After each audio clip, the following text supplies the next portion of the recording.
saya jamin ketika teman-teman melakukan ini akan ada bukti. Nanti titik-titiknya akan saya kasih di video ini ya. Saya mohon bantuan subscribe, like, and komennya buat teman-teman supaya saya lebih mendapat wawasan dan supaya channel ini lebih maju. Bantu dukung terus ya.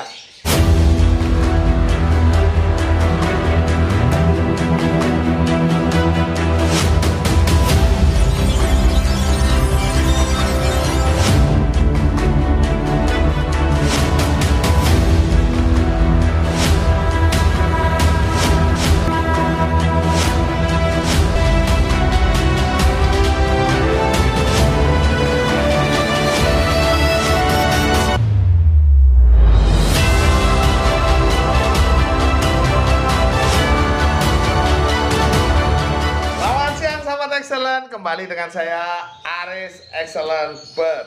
Hari ini saya akan kembali membahas tentang betina vektor gacor part 2. Oke, kita simak ya. Saya akan coba jelaskan pembahasan sebelumnya. Jadi dulu beberapa saat yang lalu saya sudah bahas tentang betina vektor gacor. Intinya satu, bahwa betina tidak perlu dipisah-pisah seperti jantan pun bisa gacor dengan jarak gantangan saja sudah cukup. Yang kedua, betina memang kalau saya rata-rata, saya bilang rata-rata mengandalkan mandi. Karena apa? Betina itu mudah birahi. Mungkin teman-teman sudah tahu. Terus yang kedua, untuk pakan dia cenderung tidak terlalu tinggi, bahkan cenderung rendah. Nanti kita akan lihat gridnya satu-satu seperti juga di jantan. Yang keempat, untuk puding saya jagung itu paling seminggu sekali, tapi malah lebih fokus ke kobis atau brokoli, tapi saya lebihnya fokusnya ke kobis karena betina karena kobis ini menurunkan hormon estrogen atau hormon betina, menaikkan hormon testosteron. Kalau kita fokusnya mau ke konslet atau gacor, gimana caranya membuat gacor bahwa hormon testosteron itu meningkatkan kegacoran, itu yang ada di kobis. Makanya kita kopi dulu guys. Ini istri saya dibuatin kopi, istri yang baik kayak gini guys, dia selalu buatin kopi buat saya. Kopinya mantap. Kalau pagi saya pakainya kopi hitam. Kalau siang gini saya pakai kopi putih. Endorse. Gading. Oke, kita lanjut ya. Jadi untuk puding gitu, untuk penjemuran saya melakukan minimal sekali, bahkan ada yang tidak dijemur. Nanti kita bahas di sini seperti apa bedanya. Terus apalagi penjemuran, puding segala macam. Oh ya, pasangan dilakukan pemberian pasangan sebelum itu burung itu diproses. Cara memberi pasangan saya jelaskan lagi supaya tidak salah paham, supaya nanti pembahasan selanjutnya ini lebih enak ya.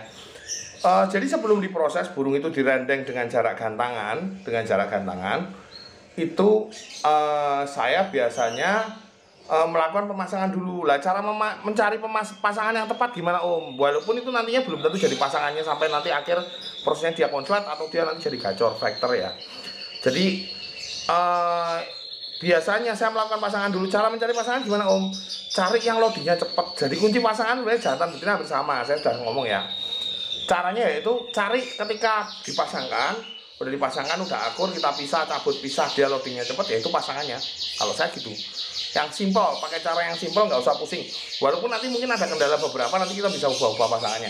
Tapi intinya loadingnya cepat, burungnya jadi lebih enak playernya, gitu ya. Terus pasangan udah, puding udah. Oke, kita akan bahas untuk kita mulai dari penjemuran dulu. Kalau penjemuran betina kan tadi saya sudah bilang minim, tapi ada beberapa betina yang memang jemurnya harus kuat. Itu dilihat dari karakternya. Karakternya mungkin kayak jenisnya Maharatu, kayak kemarin saya cerita, mungkin Maharatu memang burungnya susah birahi. Atau kalau untuk jemur siang untuk naikin emosi. Jadi saya akan bahas di sini masalah emosi sama birahi sedikit aja, nanti untuk detailnya kita bahas lebih detail lagi. Jadi intinya kalau saya untuk jemur pagi itu naikin birahi, tapi jemur siang yang dalam arti kadar vitamin D atau hormon di matahari, kandungan matahari itu berkurang, itu ketika siang itu dia lebih cenderung ke penyiksaan atau tidak nyaman, sebenarnya seperti itu. Kenapa kok Maris siang itu? Ya karena siang itu menaikkan emosi. Ya gampangnya gini, ketika burung itu tidak nyaman, salah satu penyebab naiknya emosi itu ketika burung itu tidak nyaman. Jadi teman-teman harus tahu, tidak nyaman dari jemur, tidak nyaman dari peletakan, tidak nyaman dipisah dari pasangan segala macam. Udahlah, kita bahas itu dulu. Nanti takutnya kebablasan ya. Jadi jemur untuk siang itu burung-burung yang untuk misalnya emosinya memang kurang kayak gitu ya, atau mungkin tipenya itu nanti sih sebenarnya, tapi kita bahasnya setengah-setengah aja deh. Kita mulai lagi ke puding. Kalau puding jagung. Lah, jagung ini sebenarnya ada beberapa kesalahan yang dilakukan oleh beberapa pemain, yaitu menggunakan jagung yang terlalu over. Apapun yang over itu tidak akan bagus di burung. Jadi teman-teman tidak bisa memberikan sesuatu yang over. Jagung ini ada satu resiko yang mungkin teman-teman tidak lihat secara jangka panjang, yaitu satu, kegemukan. Ada burung yang gemuk jadi bagus, ada yang enggak. Tapi resikonya ketika gemuk rata-rata malas bunyi, malas berkicau. Sama aja, pokoknya manusia pun kalau gemuk kan sebenarnya bergerak malas, apa-apa malas, itu normal gitu loh. Jadi kalau saya sarankan untuk pemberian jagung, saya rata-rata seminggu cuma sekali, dan nanti biasanya ketika main dia hanya sebagai tenaga, tambahan tenaga, atau ketika dijemur siang yang tadi saya ngomong. Tapi oke lah, penjemuran siang nggak akan saya bahas di sini, nanti bahasnya masuknya ke yang lain lagi. Terus untuk mandi lah teman-teman, di vlog yang lain, di vlog teman-teman yang lain, mungkin mereka pada mandinya sampai berkali-kali. Kalau saya nggak begitu mau pusing dengan seperti itu. Itu benar nggak ada salah. Cuman saya mau bilang bahwa saya mandikannya setengah basah pagi itu. Setelah itu kalau malam teman-teman longgar, bagusnya sih dispray setengah basah juga. Dispray bagusnya kalau saya loh, spray setengah basah itu diarin. Biasanya burung-burung betina yang dilakukan seperti ini berjajar A, B, C, saya bilang penempatannya harus urut ya. Itu nanti di titik tertentu, kita punya 9 burung, misalnya kita buat 4 titik ya. Nanti saya kasih gambarnya di sini. 4 titik 9 titik burung ini saya lakukan dengan jarak gantangan. Nanti yang terjadi burung ini akan gacor dengan sendirinya. Lah nanti kita akan lihat dari 9 burung ini nggak langsung bersamaan gacor teman-teman. Ada yang gacor duluan, ada yang enggak. Sebenarnya teknik ini tuh saya belajar keliling, itu salah satunya saya nggak sengaja lihat di tempat punya Haji Mansur. Haji Mansur itu dulu saya belajar banyak betina di sana, ya. Dan kebetulan di sana itu perawatannya Ipin. Nanti kapan kita ke Ipin lagi ya? Ipin ini merawatnya hanya spray, karena burungnya banyak banget, 100-an. Cuman spray itu balikin ke tempatnya, dan itu jejer-jejer kayak di pasar burung gitu. Jaraknya cuma jarak gantangan paling setengah meter sampai 1 meter. Udah dibiarin gitu, tiba-tiba ada burung yang gacor duluan. Nah ketika udah mulai gacor-gacor tuh, ketika pasangannya dimasukkan, terus dibawa main kayak gitu aja, itu ada yang salah satunya seperti itu. Dan ketika jam terbangnya tinggi, dia kadang-kadang sudah mau bunyi sama pasangannya. Tapi aku punya cara lain yang membuat burung ini lebih mudah bunyi sama pasangannya. Jadi ketika dia di rendeng-rendeng udah mulai gacor, kita bisa cabut itu si betina, dipisahkan di agak jauh dari koloni itu, tapi ditempel sama pasangannya. Ditempel rapat seperti ini. Nah, ketika ditempel rapat, perawatannya sama, dia tidak berubah. Nanti biarkan burung itu tiba-tiba nanti gacor sama sebelahnya. Tungguin, jangan nunggu sampai betul-betul kuat dulu. Nunggu sampai betul-betul dia gacor sama tempelannya benar-benar kuat, baru dimasukin. Nah, ketika dimasukin tunggu sampai 3 hari, cabut, mandiin, masukin lagi. Biasanya nunggu sampai 3 hari nih, burung itu gacor sendiri sama pasangannya. Tapi memang butuh proses.